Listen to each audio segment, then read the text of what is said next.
चलिए हम लोग आज सेल ऑर्गेनल्स की बात करेंगे। सेल ऑर्गेनल की बात करेंगे, हम लोग समझेंगे कि सेल के अंदर कौन कौन से ऑर्गेनल है जिनके कारण ये इनका स्ट्रक्चर एंड फंक्शंस पॉसिबल होता है। अभी तक हम लोग समझे थे कि सेल लिविंग ऑर्गेनिज्म के बॉडी का बिल्डिंग ब्लॉक कहलाता है, अर्थात सारे के सारे मोस्ट ऑफ लिविंग ऑर्गेनिज्म, सारे के सारे लिविंग ऑर्गेनिज्म सेल के बने हैं। हम लोग समझते हैं, कहता most of the cell have three basic parts. Most of the cell, अधिकांश सेल के तीन बेसिक पार्ट होते हैं। यदि वह सेल है तो उनमें ये तीन बेसिक पार्ट होंगे ही होंगे। पहला बेसिक पार्ट होगा सिलेक्टिव परमिएबल मेम्ब्रेन या सेल का आउटर कवरिंग, जो सेल कंटेंट को बाहर से घेरे रखता है, सेल कंटेंट को बिखरने नहीं देता है, सेल कंटेंट को इंटैक्ट रखता है। सेल वॉल या सेल मेम्ब्रेन क्या करता है? सेल कंटेंट को इंटैक्ट रखता है, सेल के अंदर ही रहने देता है। इसे हम लोग प्लाज्मा मेम्ब्रेन भी कहते हैं। यह सिलेक्टिव परमिएबल मेम्ब्रेन होता है, मतलब ऐसा मेम्ब्रेन होता है जो स्पेसिफिक कैरेक्टर वाले सब्सटेंसेस को ही सेल के अंदर और बाहर आने जाने देता है। और दूसरा कंपोनेंट होता है semi fluid jelly like substance. Semi fluid jelly like substance होता है जिसे हम लोग साइटोप्लाज्म भी कहते हैं। अगला कंपोनेंट है semi fluid jelly like substance. अगला है semi fluid jelly like substance. Semi fluid jelly like substance जिसे हम लोग साइटोप्लाज्म भी कहते हैं, जिसे हम लोग साइटोप्लाज्म भी कहते हैं।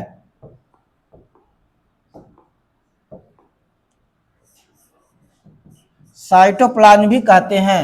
एंड प्रोमिनेंट न्यूक्लियस, और इसमें एक न्यूक्लियस भी पाया जाता है जो सेल को, सारे सेल फंक्शंस को कंट्रोल करता है। सेल के अंदर जितने भी फंक्शंस होते हैं, जितने भी सेलुलर फंक्शंस होते हैं, प्रोसेसेस होते हैं, उनको कंट्रोल करने वाला ऑर्गेनल न्यूक्लियस होता है। In addition to nucleus, cytoplasm contains several subcellular components और ऑर्गेनल। इसके अतिरिक्त सेल के अंदर कुछ सब सेलुलर कंपोनेंट्स होते हैं जिसे हम लोग ऑर्गेनल कहते हैं, सेल ऑर्गेनल कहते हैं। जैसे माइटोकॉन्ड्रिया हो गया, राइबोसोम हो गया, फिर आपको क्या कहते हैं, गोल्गी बॉडी हो गया, क्रोमोसोम्स हो गया, माइटोकॉन्ड्रिया हो गया, ये सब के सब सेल ऑर्गेनल्स हैं, सेल कंपोनेंट्स हैं। Along with other substances present in the cell, most of which is visible in the electron microscope. Other substances के अतिरिक्त सेल में जो प्रेजेंट रहता है, जो सेल कंटेंट होते हैं, स्मॉल सेल ऑर्गेनल्स होते हैं, ये केवल इलेक्ट्रॉन माइक्रोस्कोप में ही विजिबल होते हैं, देखे जा सकते हैं। अब आगे हम बात करेंगे, बैक्टीरियल सेल की बात करेंगे। कहता है bacterial cell lacks well defined nucleus and membrane bound organelle. Bacteria में देखिए वेल डिफाइंड न्यूक्लियस नहीं होता है, इनका जो न्यूक्लियर कंटेंट होता है पूरे सेल के अंदर बिखरा हुआ रहता है। ना तो इसमें वेल डिफाइंड न्यूक्लियस होता है, ना ही मेम्ब्रेन बॉन्ड स्ट्रक्चर हो सेल ऑर्गेनल होता है। जैसे mitochondria membrane bound cellular structure है, nucleus membrane bound cellular structure है, उसी तरह से प्लास्टिड या क्लोरोप्लास्ट मेम्ब्रेन बॉन्ड स्ट्रक्चर है। तो ऐसे सेल, बैक्टीरियल सेल, जिनमें ना तो मेम्ब्रेन बॉन्ड स्ट्रक्चर होता है, ना ही वेल डिफाइंड न्यूक्लियस होता है, बल्कि उनका न्यूक्लियर कंपोनेंट पूरे सेल में स्कैटर्ड रहता है, ऐसे सेल को हम कहते हैं प्रोकैरियोटिक सेल। प्रो मीन्स होता है प्रिमिटिव, बहुत पुराना, करोड़ों साल पुराना। प्रोकैरियोटिक सेल वे सेल होते हैं जो आज नहीं बने हैं, इनिशियल फेज में बने हैं। जैसा कि हम इससे पहले पढ़े थे, समझे थे कि ये माना जाता है कि सेल छोटे छोटे वाटर बॉडीज में डेवलप हुए, जिनका कि क्लाइमेट, जिनके अंदर का एटमॉस्फेयर हमेशा चेंजेज रहा होगा, एडवर्स कंडीशंस रहा होगा, ऐसा कंडीशंस बना होगा जब अर्थ के इवोल्यूशन के समय था, यानी हॉट क्लाइमेट के साथ साथ हॉट क्लाइमेट, बहुत ज्यादा वेरी हाई टेम्परेचर के साथ साथ मॉइस्चर भी बहुत ज्यादा रहा होगा। तो प्रो मीन्स प्रिमिटिव होता है और karyons means nucleus. Primitive nucleus type, primitive nucleus type cell को हम लोग प्रोकैरियोटिक सेल कहते हैं, या वैसा सेल जिनका न्यूक्लियक मटेरियल, जिनका जेनेटिक मटेरियल पूरे सेल में स्कैटर्ड रहता है, बिखरा रहता है, प्रोकैरियोटिक सेल कहलाता है। आप इसको डिफाइन कर सकते हैं कि cell which lacks well defined nucleus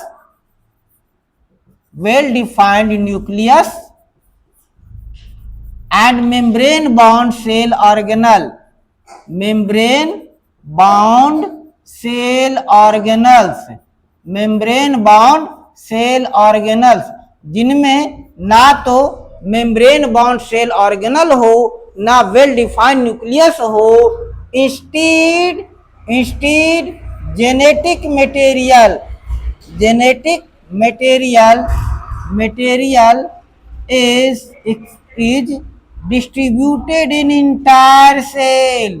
genetic material पूरे सेल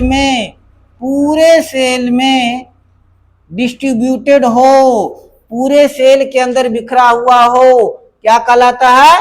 प्रोकैरियोटिक सेल कहलाता है। In prokaryotic cell cellular activity takes directly in cytoplasm, और इनकी कैरेक्टरिस्टिक है कि प्रोकैरियोटिक सेल में जो सेलुलर एक्टिविटी होता है वो डायरेक्ट साइटोप्लाज्म में होता है।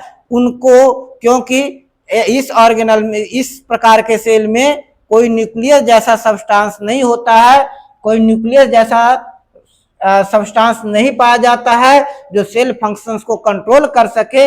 इसीलिए प्रोकैरियोटिक सेल में जितने भी सेलुलर एक्टिविटीज होते हैं, चाहे न्यूट्रिशन की बात हो, रेस्पिरेशन की बात हो, एक्सक्रिएशन की बात हो, ट्रांसपोर्टेशन की बात हो, इनके लिए कोई डिफाइंड सेल ऑर्गेनल्स नहीं पाया जाता है, बल्कि ये सीधे के सीधे साइटोप्लाज्म में ही देखने को मिलता है, सीधे के सीधे साइटोप्लाज्म में ही देखने को मिलता है। In contrast to primitive cell, in contrast plant and animal cells have well defined nucleus.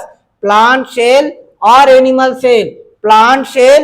Animal cell, अगर आप ध्यान से देखें प्लांट सेल को और एनिमल सेल को, तो दोनों सेल में आपको न्यूक्लियस देखने को मिलेगा, दोनों सेल में आपको वेल डिफाइंड न्यूक्लियस देखने को मिलेगा, दोनों सेल में आपको मेम्ब्रेन बाउंड सेल ऑर्गेनल देखने को मिलेगा, दोनों में आपको मेम्ब्रेन बाउंड सेल ऑर्गेनल देखने को मिलेगा, दोनों में कम से कम एक ऐसा ऑर्गेनल मिलेगा जो सेल की फंक्शंस को कंट्रोल करता हो, several membrane bound cell organelle है, ऐसे सेल को हम लोग यूकैरियोटिक सेल कहते हैं। अब अगर कोई डिफाइन करने कहे यूकैरियोटिक सेल को, तो यूकैरियोटिक सेल को आप कैसे डिफाइन करेंगे? तो आप कहेंगे a cell having membrane well defined nucleus, a cell having well defined nucleus and membrane bound cell organelles are known as eukaryotic cell। वैसे सेल जिनमें वेल डिफाइंड न्यूक्लियस पाए जाते हैं, जिनमें मेम्ब्रेन बाउंड सेल ऑर्गेनल पाए जाते हैं, उसी को हम लोग यूकैरियोटिक सेल कहते हैं। Eukaryotic cells are also called true nucleus containing cell. Eukaryotic cell को हम लोग ट्रू न्यूक्लियस कंटेनिंग सेल कहेंगे। तो प्रोकैरियोटिक सेल को क्या कहेंगे? अगर eukaryotic cell true nucleus true nucleus containing cell होगा तो प्रोकैरियोटिक सेल को हम लोग कहेंगे pseudo pseudo pseudo nucleus containing cell, pseudo nucleus containing cell. अगर अगर अगर eukaryotic cell true nucleus containing cell कहलाएगा तो prokaryotic cell pseudo nucleus containing cell कहलाएगा, यानी वैसा सेल कहलाएगा जिसमें ट्रू न्यूक्लियस नहीं पाया जाता है, फॉल्स न्यूक्लियस स्यूडो न्यूक्लियस पाया जाता है। मतलब न्यूक्लियस जैसा काम करने वाला ऑर्गेनल होता है लेकिन न्यूक्लियस नहीं होता है। मतलब वैसा सेल जिसमें न्यूक्लियस मटेरियल, जेनेटिक मटेरियल पूरे के पूरे सेल में स्कैटर्ड रहता है, बिखरा रहता है, उसको हम लोग क्या कहेंगे? प्रोकैरियोटिक सेल कहेंगे, सॉरी यूकैरियोटिक सेल कहेंगे। यूकैरियोटिक सेल कहेंगे जिसका जेनेटिक मटेरियल पूरे सेल में बिखरा हुआ होता है। दूसरी ओर वैसा सेल जिनका जेनेटिक मटेरियल स्कैटर्ड नहीं होता, मेम्ब्रेन बॉन्ड स्ट्रक्चर से घिरा रहता है, उसको हम लोग कहते हैं यूकैरियोटिक सेल। अब आपका एनसीईआरटी में बहुत छुपाकर टर्म दिया है virus, wired and prions. Virus, wired and prions बहुत अच्छा टर्म है, छोटा सा टर्म है, समझिएगा। ये तीनों के तीनों क्या है? आ सेलुलर इन्फेक्शियस एजेंट है। आ सेलुलर का मतलब सेल नहीं है कोई, ये कोई सेल नहीं है, बट ये इन्फेक्शियस एजेंट है, बीमारी पैदा करने वाला एजेंट है। ये तीनों ऐसी एजेंट है, ये तीनों ऐसे आप इनको ना लिविंग कह सकते और ना ही नॉन लिविंग कह सकते। ये तीनों ऐसे एजेंट्स हैं जो रोग पैदा कर सकते हैं, इन्फेक्शन करते हैं। And too small to be seen under light microscope, और ये इतने छोटे होते हैं कि इन्हें आप लाइट माइक्रोस्कोप से नहीं देख सकते। जैसे अभी हम लोग कोरोना वायरस से सब परिचित हैं। कोरोना वायरस बहुत ही छोटे सेल थे, ऐसे सेल थे जो दिखते नहीं थे, लाइट माइक्रोस्कोप में नहीं दिखे थे, इसीलिए उनके चेक करने के लिए कोरोना किट बनाया गया था। कोरोना किट बनाया गया था। कोरोना किट किस प्रिंसिपल पर बेस्ड था, किस सिद्धांत पर आधारित था कि ये जो वायरसेस हैं कुछ ना कुछ तो सब्सटेंसेस रिलीज करेंगे, कुछ ना कुछ तो प्रोटीन रिलीज करेंगे। उन प्रोटीन की रिलीज करने के आधार पर हम लोग इनकी उपस्थिति का, इनकी प्रेजेंस का पता लगाए थे। तो कह रहे viruses are composed of genetic material with protein cover, genetic material with protein cover but lack of membrane. Viruses क्या होता है बेटा?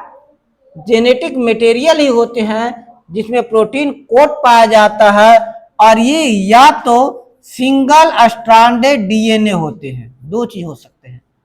जैसे डीएनए डबल स्ट्रैंडेड होता है, ये डीएनए का स्ट्रक्चर है, इसको कहेंगे डबल स्ट्रैंडेड डीएनए। ये क्या है?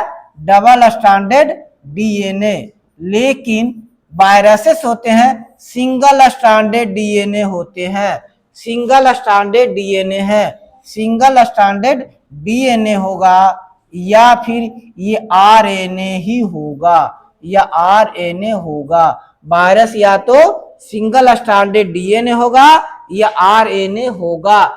जबकि viroid lacks protein coat around genetic material. अब वायरस और वायराइड में क्या डिफरेंस है? वायरस और वायराइड में क्या डिफरेंस है? तो वायरस का जो जेनेटिक मटेरियल है, वायरस का जो जेनेटिक मटेरियल है, चाहे वो सिंगल स्ट्रैंडेड डीएनए हो या आरएनए हो, इसके अराउंड प्रोटीन कोट पाया जाता है।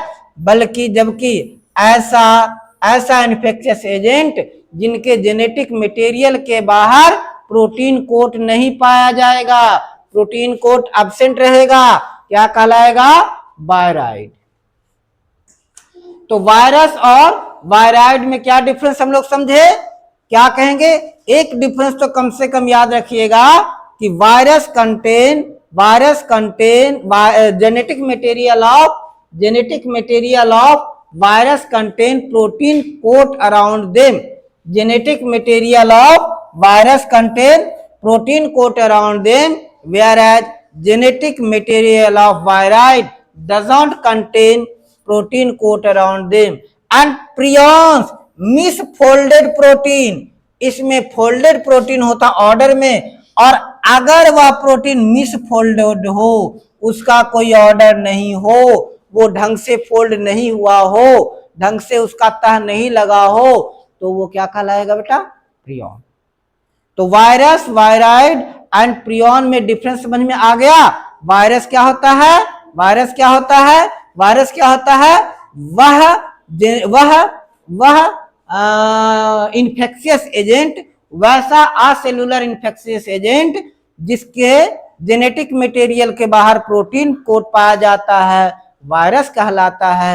वैसा इन्फेक्शियस एजेंट जिनके जेनेटिक मटेरियल के बाहर प्रोटीन कोट नहीं पाया जाता है, वायराइड कहलाता है। और वैसा इन्फेक्शियस एजेंट जो क्या हो मिसफोल्डेड प्रोटीन हो, क्या कहलाता है? वायराइड कहलाता है। अब इसमें हम लोग देखेंगे कुछ सेल स्ट्रक्चर है और बताएंगे कि उसमें पाया जाता है नहीं पाया जाता है। हम 3 सेल की बात करेंगे।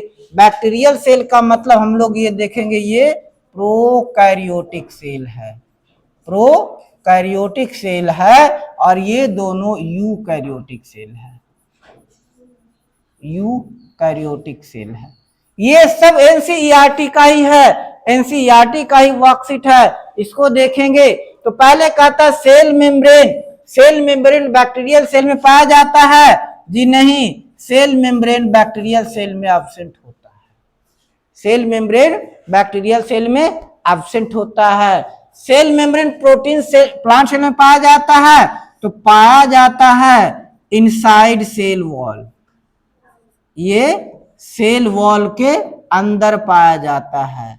सेल मेम्ब्रेन कहाँ पाया जाता है? Inside cell wall, cell wall के अंदर, सेल वॉल के अंदर प्रेजेंट रहता है। और एनिमल सेल, यस, ये तो इसका आउटर कवरिंग होता है, आउटर कवरिंग होता है। एनिमल सेल का आउटर कवरिंग क्या होता है बेटा?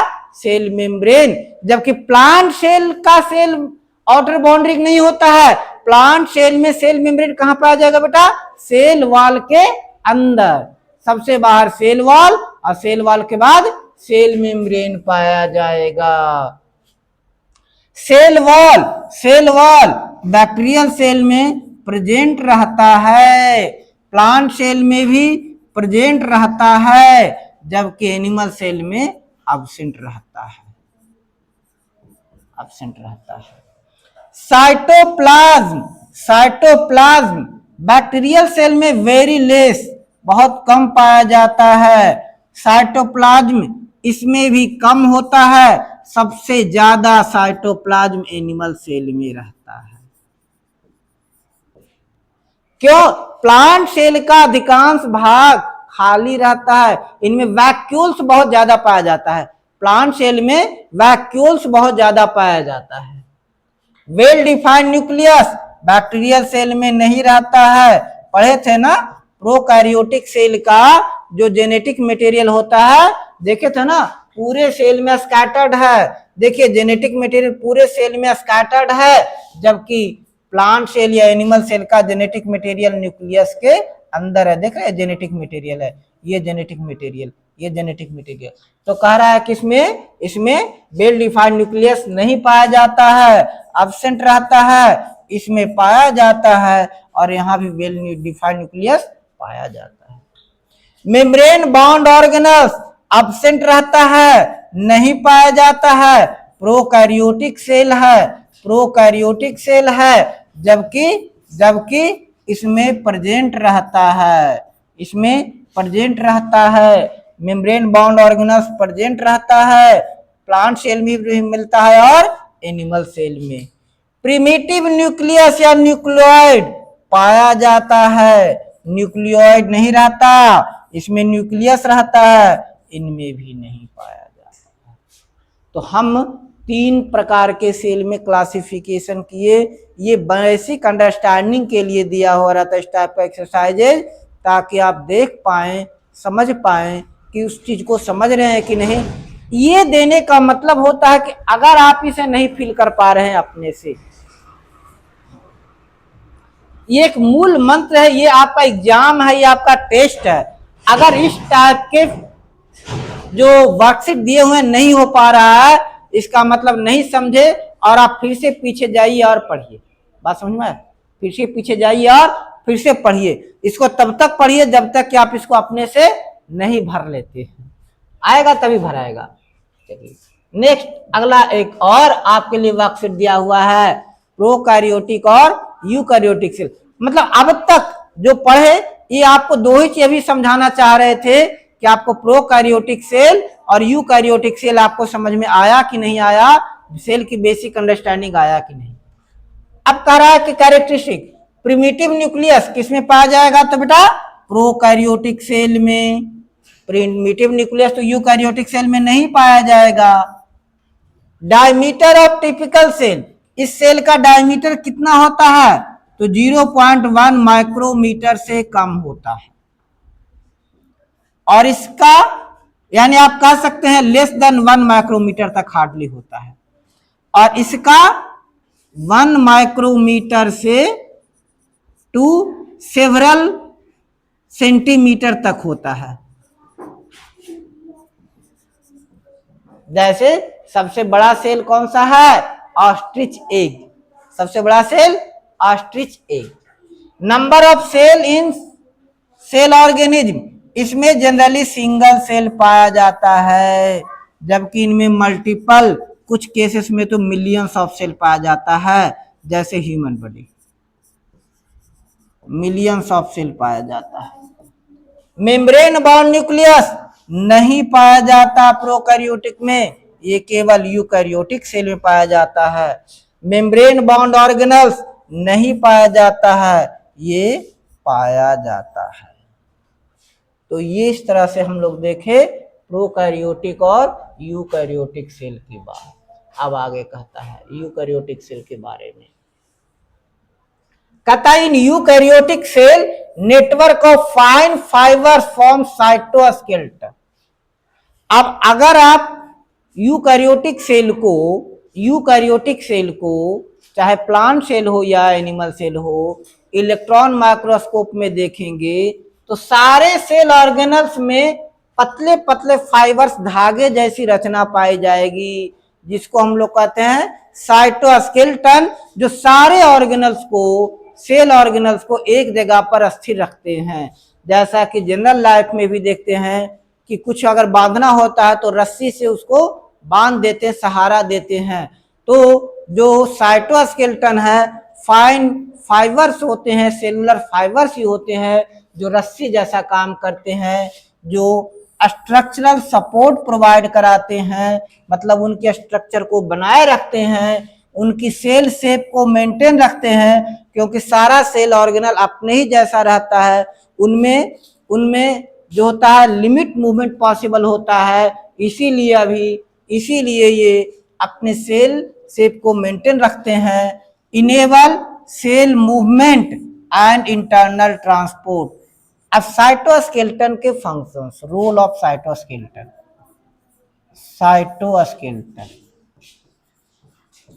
रोल ऑफ साइटोस्केलेटन, साइटोस्केलेटन का क्या रोल है, तो पहला है प्रोवाइडिंग स्ट्रक्चरल सपोर्ट। क्या बेटा, ये स्ट्रक्चरल सपोर्ट प्रोवाइड करा रहा है। दूसरा इनेबल्स सेल मूवमेंट को इनेबल करता है। और दूसरा enables internal transport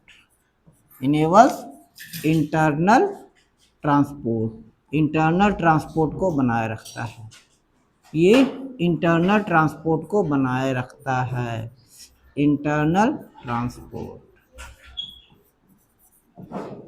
it is visible only under electron microscope, और ये केवल इलेक्ट्रॉन माइक्रोस्कोप के अंदर ही दिखेगा। कौन सा? साइटोस्केलेटन, साइटोस्केलेटन या nuclear skeletal fibre electron microscope के अंदर दिखेगा। As a separate entity cytoplasm में also store starch in plant. अब कहता है क्या? प्लांट सेल का cytoplasm, cytoplasm of plant cell क्या करता है बेटा? प्लांट सेल क्या करता है बेटा? स्टोर स्टार्च, ये स्टार्च स्टोर करता है। और क्रिस्टल के रूप में, कैल्शियम ऑक्जेलेट के क्रिस्टल के रूप में स्टोर होता है स्टार्च, स्टार्च, ठीक है। और क्रिस्टल ऑफ कैल्शियम ऑक्जेलेट और सिलिका। और क्या करता है? कैल्शियम ऑक्जेलेट, कैल्शियम ऑक्जेलेट और सिलिका। हालांकि ये सिलिका कुछ एनिमल्स में भी स्टोर होता है, बट मोस्टली प्लांट में होता है। सम प्लांट सेल में these are known as cell inclusion. इसे हम लोग कहते हैं cell inclusion, cell inclusion. Cell inclusion क्या होता है? Substances stored in a cell. Cell inclusion, cell inclusion, inclusion substances stored inside cell, stored inside cell। Cell के अंदर स्टोर होने वाले सब्सटेंसेस मटेरियल क्या कहलाएंगे बेटा? सेल इंक्लूजन कहलाएंगे, सेल इंक्लूजन। आगे कह रहा है, अब कह रहा है कि why do eukaryotic cell need various cell organelle? Eukaryotic cell को सेल ऑर्गेनल की आवश्यकता क्यों पड़ती है? देखिए, आप इसको देखिए, सेल को हम लोग एक सीधा एक फैक्ट्री कह सकते हैं। पूरा का पूरा फैक्ट्री काम करता है। जैसे देखिए, एक फैक्ट्री है, इसका एक सेक्शन है राइबोसोम। क्या करेगा? एमिनो एसिड, फैट और लिपिड बनाएगा, एमिनो एसिड बनाएगा, राइबोसोम होता है। फिर देखिए, ये राइबोसोम बना, मैन्युफैक्चरिंग प्लांट है ये मैन्युफैक्चरिंग प्लांट। फैक्ट्री के अंदर क्या होता है? कहीं बनता है, फिर वहां पैकिंग होता है, फिर उसको ट्रांसपोर्ट किया जाता है। दूसरा हो गया पैकेजिंग प्लांट, पैकेजिंग प्लांट है, पैकेज हो रहा है और फिर एक्सपोर्ट हो गया। डीएनए और आरएनए जो न्यूक्लियस है, ये कंट्रोल सेक्शन हो गया। सेवरल ग्लैंड्स पाए जाते हैं, ठीक है। जैसे गोल्जी बॉडी पैकिंग का काम करता है। क्या? गोल्जी बॉडी पैकिंग का काम करता है। चलिए, कहता है क्या कहता है?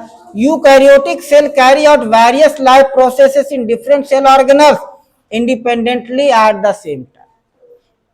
सेल के अगर अंदर जाइएगा, देखिएगा, तो कहते हैं कि अलग अलग सेल ऑर्गेनल अलग अलग लाइफ प्रोसेसेस को कैरी ऑन करते हैं। Cell organelle help in building new material, cell organelle नए मटेरियल को बनाने में हेल्प करते हैं, वेस्ट रिमूवल में हेल्प करते हैं, एनर्जी प्रोवाइड कराते हैं। सेल ऑर्गेनल कम से कम 3 काम करते हैं। पहला काम, न्यू सेल मटेरियल बनाते हैं, वेस्ट रिमूव करते हैं और साथ ही एनर्जी प्रोवाइड कराते हैं। 3 काम कौन कौन? न्यू मटेरियल बनाते हैं, न्यू सब्सटेंस बनाते हैं, ये वेस्ट को रिमूव करते हैं और एनर्जी प्रोवाइड कराते हैं। They work together to perform all functions of a cell, और इनमें परस्पर कोऑर्डिनेशन होता है, मिलजुल कर काम करते हैं ताकि सेल की फंक्शंस को इफेक्टिवली काम लिया जा सके। In other words, cell like a tiny living factory with each of parts doing a specific job, है ना। एक फैक्ट्री की तरह काम करता है जो अपना अलग अलग स्पेसिफिक जॉब को मेंटेन करता है। बस आज इतना ही। इसके बाद आज के दोपहर के सेशन में हम लोग कुछ एमसीक्यूज किया करेंगे और एमसीक्यू करके उसको रिवाइज करेंगे। That's all for this session. Thank you for being with us.